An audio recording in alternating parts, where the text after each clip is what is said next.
Friends, இன்றைக்கி நம்ம அப்பு கிச்சனில் பார்க்க போகிற சமையல் மீன் பொரிப்பது எப்படி. நம்ம ஒரு சீக்ரெட் மசாலா போட்டு மீன் பொரிக்க போகிறோங்க. அது சுவையை தனிங்க.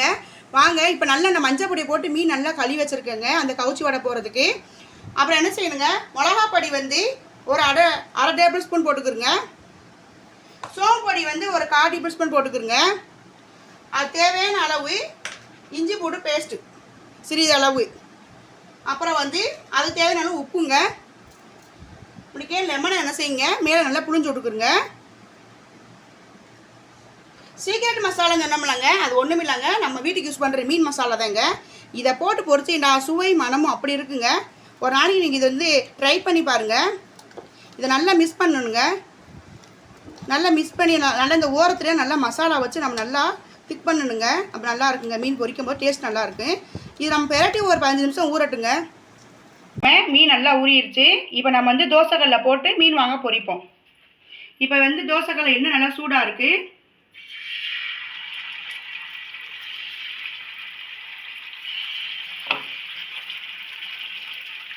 இப்போ வந்து ஒரு சிம்லேயே வச்சு ஒரு 7 நிமிஷம் அப்படியே பொரிய விடுங்க. 7 நிமிஷம் ஆயிடுச்சு. நல்லா மீன் பொரிஞ்சுட்டாங்க. இப்போ திருப்பி போடுவோம். நீங்கள் மீனை சிம்லேயே வச்சு பொரிங்க.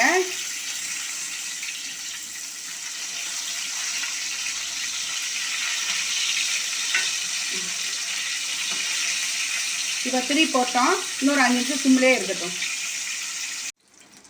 பாருங்கள், மீன் நல்லா பொரிஞ்சுட்டாங்க. இப்போ நம்ம எடுத்துருவோம். ஃப்ரெண்ட்ஸ், மீன் ரெடி ஆயிடுச்சு. நம்ம மீன் வந்து பொரிச்சு எடுத்தாச்சு. இந்த டிஷ் உங்களுக்கு பிடிச்சிருந்தா லைக் பண்ணுங்கள், ஷேர் பண்ணுங்கள், கமெண்ட் பண்ணுங்கள், சப்ஸ்கிரைப் பண்ணுங்கள், பெல் ஐக்கானை கிளிக் பண்ணுங்கள். தேங்க்யூ ஃபார் த வாட்சிங்.